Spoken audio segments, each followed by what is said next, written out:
All right. So why is sex in Christianity so confusing? Why is sex in our world so confusing? Why do people suffer through so many just identity crisis, not knowing what type of sexual nature that they have? Is it something you're born with? Is it something you choose?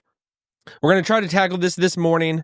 My name is Brandon Fogal. Let's dive into this. I'm going to look at a couple clips from a video that Alex O'Connor had, and I don't even want to try to pronounce the guy's name that he sat down with, but it was something McCullough, but he didn't say his name in the video, his first name, but so I'm not even going to try to pronounce it, but we're going to take a look at it. In this first clip, we're going to look at that they dive into just the nature of Christianity when Christ was on earth and the apostles, and there's this transformation of, did they have to change their mindset because Jesus was not returning as quickly as they thought?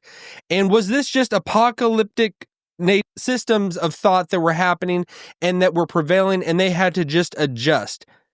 And then the guy, Mr. McCullough, he says something and then Alex just nods along of, oh, there's some writings that aren't really of Paul that are in the New Testament. And this really caught me off guard.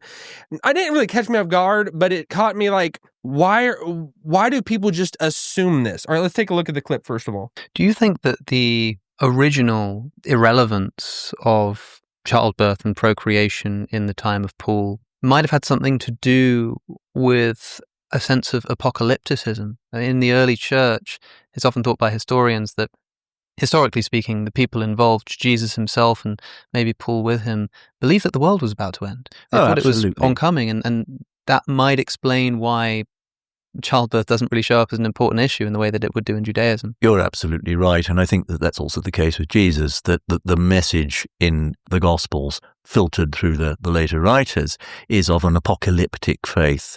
There's only going to be one generation of Christians. Christ will come back, and that's the mood in authentic Paul, the authentic letters of Paul in the New Testament. But then you get the next layer up, or onwards. For instance, the so-called pastoral epistles, the 2 epistles to Timothy and 1 to Titus, pretending to be by Paul. Now there, you're already getting the feeling of generations.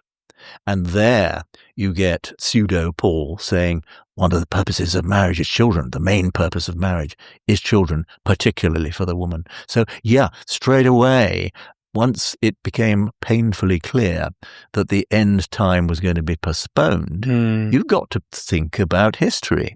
You've got to think about the generations. Okay, so that right there, now I know they're talking about primarily about, it seems early on that Paul is like, I wish that all people were as I am. If you got to marry, but there is a sense that there is this looming anticipation of Jesus's return. Or something else is going on. There might have been that. And I want to say this quickly, that whether Jesus says in Revelation, I am coming soon. I'm coming soon. I get that, and that has been one of the strongest things that have been tough for me, that there seems this anticipation that Jesus was going to return within that generation, and he doesn't. But either way, it applies across all boards. Jesus's return is soon, in a sense, for everyone personally, because we're not promised tomorrow. Now, he didn't return in 2,000 years, but he even spoke about that in his life. He said, if I delay my coming, that's what it is, and he either way, you be ready. But in what he's talking about right here, Paul, when he says, I wish that everybody was as I am, and, if you got to marry, there was something crazy happening in that specific time. There was a heavy persecution that was about to unfold, and the temple was destroyed within that decade. So Paul dies in the 60s, around 67 AD or something like that, and the temple in Jerusalem is destroyed. There's wars happening. So there is high, intense pressure happening. It might not be the best thing to bring children into the world in that particular time in history. So I think that is what's going on in that sense. But did they have to shift their whole mindset because his delay was actually happening? He was not really returning, so they had to shift it. And then Mr. McCullough, he says, well, we know that these other writings are not of Paul, of 1st and 2nd Timothy and Titus. And I've looked into this, and the arguments that people bring, and really, these are just arguments. I would say the reality is they don't want to accept some of the things that are said in those books. But the arguments that are brought forward are usually this person who writes 2nd and 1st Timothy and Titus. It's a different style. It's different vocabulary. It's different just writing structure. So this can't be Paul. You got to keep in mind, Paul is not physically writing most of his letters. He is signing off on them. And a lot of his letters are just him speaking, and there is a person writing them down. Just like in 1 Peter, it does not look like this is the work of a fisherman who wrote this. How he uses, and 1st and 2nd Peter, there's a strong difference between because it's a lot more eloquent, and then 2nd Peter is more crass, and it seems different writing style. The people at the end of the books of the Bible, they usually write, I'm the one writing this through the pen of Silas, or I, Tertius, am writing this. He gives a little shout out, hey, I'm the one writing what Paul wrote. So these aren't the actual physical apostles, not always, that are writing these things. So that's something to keep in mind. I just think of, like, a lot of times people don't want to accept certain things of the Bible. So this one's like in 1st and 2nd Timothy, oh, this is Paul being a chauvinist, so this can't really be Paul. I only want to accept certain things that align more with what I think. I think that's what's going on. I might, because I don't have the same vocabulary a week ago than I probably have now. You grow, and like the time periods that Paul was writing in 1 Corinthians and Romans, all that, it's not the exact same time of his life. He's an older man. He's an older gentleman. He might have been using different words, and he's not the one physically writing them. So just to discount and say, oh, Paul didn't write those, I had to touch on that because that stood out to me pretty strong. All right, so, and then I'm going to skip over to this other passage that they discuss. And because they got into a lot of stuff about homosexuality, and they went into that in a lot of ways in like, what does that mean? Is our vernacular of what we're saying about homosexuality and same-sex marriage, is that applicable with what the Bible is saying in a lot of those contexts? There's a lot there, and I would say a straightforward reading of it, there's things going on in those contexts of what is specifically being talked about, but it doesn't really change the fact of how God has made people, and which is, it's tough. We kind of somewhat understand that we're going against nature, if God has made man and woman, and, and then a woman and a woman be together and a man be together, it seems contrary to nature.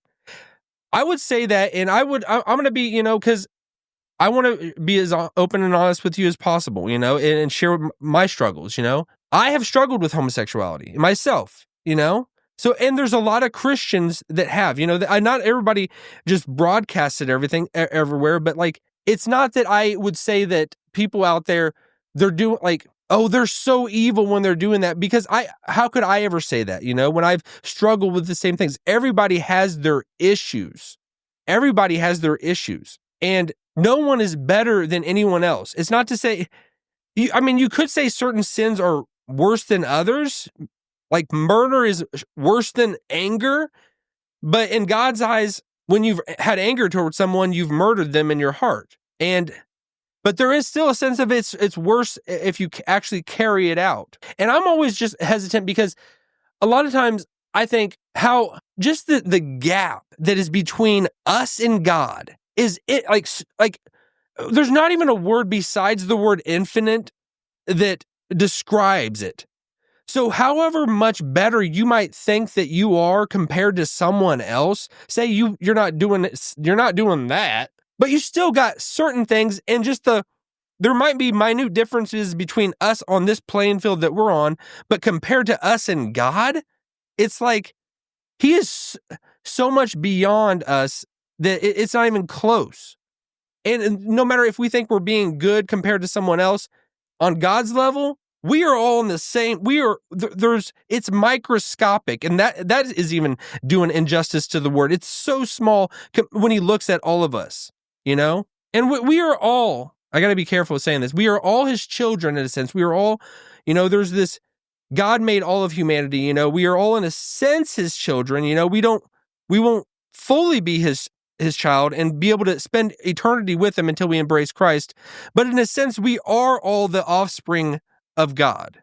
All right, I want to skip to this other passage because them talking about homosexuality, they brought up you could say the episode of, in the Old Testament, Jonathan and David, and it seems like that they have this relationship, but I think they're stretching it way too far, and they're just assuming things that really aren't there. Let's take a look at just them talking about and the words that they use and what they pull from it. It probably is even possible. They're talking essentially about a particular kind of sex act. Yeah, but of course you do get it in the Hebrew scripture, classically in the story of David and Jonathan. Yes. Which is coming out of the same era as Achilles and Patroclus. Yes. These heroic figures of equal status, and it's remarkable that this story survived in the Hebrew scripture.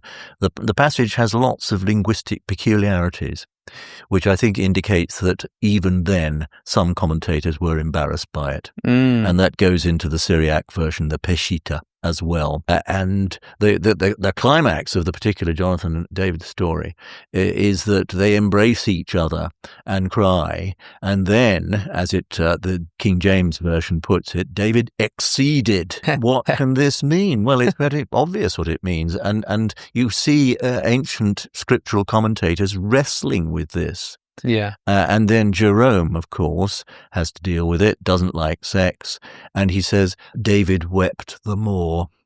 And it's interesting now, looking at evangelical English translation, that they plump for Latin Jerome, who translated the church's scripture into Latin, the Vulgate. Okay. So right there are things in the Bible, like if you go back to the book of Ruth, I'm jumping over there. There's a words play that Ruth uncovers the feet of Boaz, and whether that word regal or whatever that word, it might mean innuendo for something else. I would not say that, but there are people that go about that route and say that there actually is different things that are being said in the Bible, and it's just under the surface. Just what startles me about this passage and them talking about Jonathan and David is they're reading so much into it, and just the contrast between that and accepting other parts of the Bible that are clear-cut, clear as day. It's I guess it shows you the lens that we have unless God opens our eyes. We have a particular, it's hard to come to the Bible with fresh eyes because you already bring so much bias to the Bible just based on your life, what you've gone through, and the particular circumstance that you're in. And it seems like they are just reading into the Bible something that is there. He exceeded. Does that mean, is that sexual innuendo of what happened between Jonathan and David? I don't think so. I don't think that it was going on. But I mean, David was not perfect, and no Christian is perfect. And I know you couldn't say David was a Christian. Christ hadn't come yet, but in a sense he was. He was Christian a little bit, He was looking forward. He is the father, the great-great-grandfather of Christ. But just them reading into this, he exceeded. So that means they were having some type of homosexual relationship. It's very startling to me, like that they would jump to that and then in other contexts, other parts of the Bible, they're just going to maybe skate over. I guess everybody comes at with a lens who just come at the Bible, every passage. It's fun to read into the Bible because there is probably things happening. He might have been having something, but that doesn't make certain things right, with David and Jonathan. I don't think he was, but I'll leave it for you to decide what you think. Put in the comments what you interpret that is about. Are you just assuming what Alex and Mr. McCullough are assuming? So if you've enjoyed this video and you want to continue this conversation, hit this link right here and I'll see you on the other side. Actually, it might be over here. We'll put it there.